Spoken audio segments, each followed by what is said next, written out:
अस्सलाम वालेकुम नाजरीन, एक नई मालूमाती वीडियो के साथ हाजिर खिदमत हैं। शादी कोई मुकद्दस रिश्ता नहीं है, किसी भी मर्द से जिनसी ताल्लुक कायम कर लो। नाजरीन, मियां खलीफा के इस हालिया बयान ने पूरी दुनिया में हलचल मचा दी है। मशहूर और बदनामे ज़माना फहश अदाकारा एक बार फिर से खुफिया ताकतों के इशारों पर नाचने लगी। कल तक फहश इंडस्ट्री को बुरा भला कहने वाली साबिक फहश अदाकारा मियां खलीफा ने ऑक्सफोर्ड यूनिवर्सिटी के एक सेमिनार में खवातीन से खिताब करते हुए उन्हें घटिया और बेहुदा किस्म के मशवरे देने शुरू कर दिए, जिस पर खुद मगरबी खवातीन ने मियां खलीफा को आड़े हाथों लिया। मियां खलीफा ने सेमिनार से अपने खिताब में मजीद क्या कहा और खुफिया ताकतें क्या खेल खेलने जा रही हैं, ये सब जानने के लिए इस मालूमाती और कीमती वीडियो को शुरू से लेकर आखिर तक खुद भी देखिएगा और अपने दोस्तों के साथ भी शेयर कीजिएगा। अपने नए दोस्तों से गुजारिश करेंगे कि हमारे चैनल व्हाट्स इन्फो को सब्सक्राइब कर लें और साथ में मौजूद बेल आइकन को लाजमी दबाएं ताकि हमारी आने वाली हर वीडियो बाकायदगी से आप तक पहुंचती रहे। व्हाट्स इन्फो, जहां आपको इस्लामिक हिस्ट्री और खुसूसन दुनिया भर की मुनफरद मालूमात फराहम की जाती हैं। दोस्तों, मगरिब में राइज खानदानी निज़ाम से कौन वाकिफ नहीं है, जहां बेहूदगी और फहाशी के अलावा कुछ दिखाई नहीं देता। ना तो वहां मुकद्दस रिश्तों का एहतराम किया जाता है और ना ही ज़ौजैन के दरमियान कायम होने वाला रिश्ता ज्यादा देर बरकरार रह पाता है। इसकी बड़ी वजह वहां के अजीबोगरीब कवानीन हैं, जिनके मुताबिक औरत जब चाहे अपने शोहर को तलाक दे सकती है। ऐसे हालात में खुफिया ताकतें अपने मकरू अज़ाइम हासिल करने के लिए तरह तरह के प्रोपेगेंडे करती हुई दिखाई देती है। जैसा कि हाल ही में फहश फिल्म इंडस्ट्री की अदाकारा मियां खलीफा को सोची समझी चाल के मुताबिक पहले तो ऑक्सफोर्ड यूनिवर्सिटी में मदऊ किया गया और फिर इसके जरिए अपना खुफिया पैगाम लोगों तक पहुंचाने की कोशिश की गई। उस दिन मियां खलीफा ने ऑक्सफोर्ड यूनिवर्सिटी में खवातीन के सेमिनार से खिताब किया। ऑक्सफोर्ड यूनिवर्सिटी में मियां खलीफा जैसी फहश अदाकारों को मदऊ किया जाना इंतहाई हैरानकुन बात है, और फिर ऐसी खातून जो कि फहश फिल्म इंडस्ट्री से ताल्लुक रखती हो, और फिर इसे इतने बड़े तलीमी अदारे में खिताब के लिए दावत देना भी अकल से बालातर है। बहरहाल इस खिताब में मियां खलीफा ने औरतों को घटिया नसीहतें की। मियां खलीफा ने दौरान खिताब यह भी बताया कि उसने 3 शादियां की और तीनों ही नाकाम हुई। बकौल मियां खलीफा, इसकी पहली शादी 21 साल की उम्र में इसी के बॉयफ्रेंड से हुई थी, जो कि 2 साल बाद खत्म हो गई क्योंकि इसका बॉयफ्रेंड इसके मिजाज से मेल नहीं खाता था। मियां खलीफा ने मजीद बताया कि इसकी दूसरी शादी 25 साल की उम्र में हुई और वो भी सिर्फ 2 साल ही चल सकी।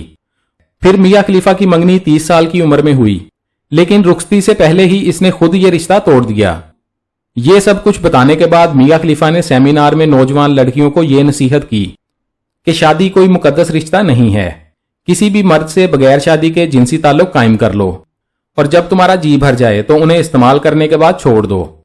मियां खलीफा के इस घटिया बयान पर मगरबी औरतें बरहम हो गईं और उन्होंने मियां खलीफा को आड़े हाथों लेते हुए सख्त तनकीद का निशाना बनाया, जबकि सेमिनार में मौजूद एक नौजवान लड़की ने तंजिया अंदाज में कहा कि वो औरत जिसकी 3 शादियां नाकाम हो चुकी हैं, वो हमें बताएगी हम अपने शोहरों के साथ कैसे जिंदगी गुजारें और कैसा ताल्लुक कायम करें। मियां खलीफा के इस बयान पर मुस्लिम ममालिक में भी शदीद गमो गुस्सा पाया जाता है, क्योंकि मियां खलीफा का ताल्लुक लबनान से है, जो कि एक मुस्लिम मुल्क है। इन्हीं बयानात की वजह से मियां खलीफा को जान से मारने की धमकियां भी मिल चुकी हैं।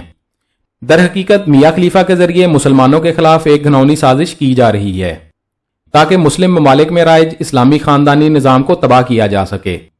अगर गौर किया जाए तो इस्लाम ने कोई सख्त खानदानी निज़ाम मुतय्यन नहीं किया, बल्कि कुछ बुनियादी असूल व ज़वाबित जरूर मुतय्यन कर रखे हैं। वो असूल व ज़वाबित जिस भी सिस्टम में पाए जाते हैं वो बेहतरीन करार पाता है। किसी भी ताल्लुक और रिश्तेदारी को निभाने और इसके हुकूक अदा करने में अल्लाह ताला का डर और खौफ अहम किरदार अदा करता है। जहां ये खौफ ना पाया जाए वहां यकीनन लड़ाई झगड़े जन्म लेते हैं। आज मुश्तरका खानदानी निज़ाम में नोक झोंक शायद इसी वजह से बढ़ गई है कि शरीयत के असूलों को मद्देनजर नहीं रखा जाता। नाज़रीन ग्रामी, पाकिस्तान में ज्वाइंट फैमिली सिस्टम की वजह से बेशतर मसाइल जन्म लेते हैं जो आगे चलकर घरेलू लड़ाई झगड़ों का बायस बनते हैं।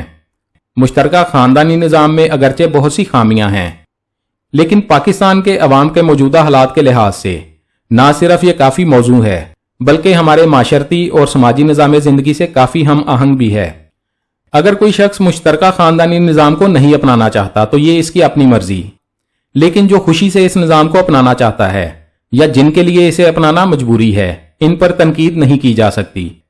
کیونکہ پاکستانی معاشرے میں لوگ مختلف قسم کے حالات سے گزر رہے ہیں۔ کہیں اسے اپنانا مجبوری ہے تو کہیں یہ خیر کا باعث ہے، اور کہیں یہ ٹوٹ پھوٹ اور ناکامی کا شکار ہے۔ بیشتر جگہوں پر یہ مجبوری کے طور پر نافذ ہے، کیونکہ پاکستان میں ایک تعداد خط غربت سے نیچے زندگی گزار رہی ہے، جن کے لیے کسی قسم کی جائیداد اور اس کی تقسیم کا معاملہ نہیں ہے۔ تمام تر مسائل اور مشکلات کے باوجود مشترکہ خاندانی نظام کو اپنائے رکھنا ہی ان کی مجبوری ہے۔ جوائنٹ فیملی سسٹم اشرافیہ اور اپر مڈل کلاس کا مسئلہ نہیں ہے، کیونکہ وہ جب چاہیں اور جہاں چاہیں نیا گھر خرید سکتے ہیں۔ اصل مسئلہ لوئر مڈل کلاس اور مڈل کلاس کا ہے۔ مشترکہ خاندانی نظام جن کے لیے مشکلات کی وجہ بنا ہوا ہے، کمر توڑ مہنگائی، محدود آمدنی، کم وسائل، مہنگے پلاٹ، بے پناہ تعمیری لاگت اور کرائے کے گھر کی وجہ سے مشترکہ خاندانی نظام سے چاہ کر بھی چھٹکارا پانا اس طبقے کے لیے آسان نہیں ہے۔ جوائنٹ فیملی سسٹم میں پائے جانے والی خامیوں سے بھی انکار نہیں ہے، لیکن اس کے فائدے بھی اپنی جگہ تسلیم شدہ ہیں۔ مشترکہ خاندانی نظام اپنے اندر بہت سی خوبیوں کو سمائے ہوئے ہے۔ مشترکہ خاندانی نظام کی صورت میں ہم اپنے بزرگوں کے سائے میں رہتے ہیں، جو ہمیں زمانے کے مختلف قسم کے حالات سے بچاتے ہیں۔ بچوں کی پرورش اور تربیت کے لیے مشترکہ خاندانی نظام سے بہتر اور کوئی نظام نہیں ہے۔ والدین کی عدم موجودگی میں بھی انہیں بھرپور توجہ ملتی ہے۔ یہ بزرگ ہی ہوتے ہیں جو بچوں کو اچھے برے کی تمیز سکھانے کے ساتھ ساتھ مذہب کے بارے میں بھی معلومات فراہم کرتے ہیں۔ گھر میں موجود دیگر بچوں کی وجہ سے انہیں تنہائی کا احساس نہیں ہوتا۔ دوستوں، مشترکہ خاندانی نظام کی وجہ سے گھر کے افراد میں آپس میں محبت اور تعلق کا رشتہ پھیلتا ہے، ایک دوسرے کے دکھ سکھ میں شریک ہوتے ہیں۔ اس کے علاوہ تہواروں اور خوشیوں کے موقع پر بھی ایک دوسرے کے ساتھ ہوتے ہیں۔ معاشرتی سہولیات کے ساتھ اس مہنگائی کے دور میں گھر کا بوجھ کسی ایک شخص کے کاندھے پر نہیں ہونا چاہیے، جبکہ مغربی معاشرے میں مشترکہ خاندانی نظام کا کوئی تصور نہیں ہے۔ وہاں ہر کوئی الگ رہنا پسند کرتا ہے۔ بچے بالغ ہوتے ہی اپنے والدین کا ساتھ چھوڑ دیتے ہیں، یا بوڑھے ہو جانے کی وجہ سے بچے والدین کو بوجھ سمجھتے ہیں اور اپنے والدین کو اولڈ ایج ہوم میں چھوڑ آتے ہیں۔ جی تو ناظرین، یہ تھی ہماری آج کی ویڈیو۔ اس بارے میں آپ کی کیا رائے ہے؟ ہمیں کمنٹس میں ضرور آگاہ کیجیے گا۔ اسی امید کے ساتھ اجازت دیجیے کہ آپ کو ہماری ویڈیو پسند آئی ہوگی۔ انشاءاللہ ملتے ہیں بہت جلد ایک نئی ویڈیو کے ساتھ۔ دیکھتے رہیے واٹس انفو۔ اللہ رب العزت ہم سب کا حامی و ناصر ہو۔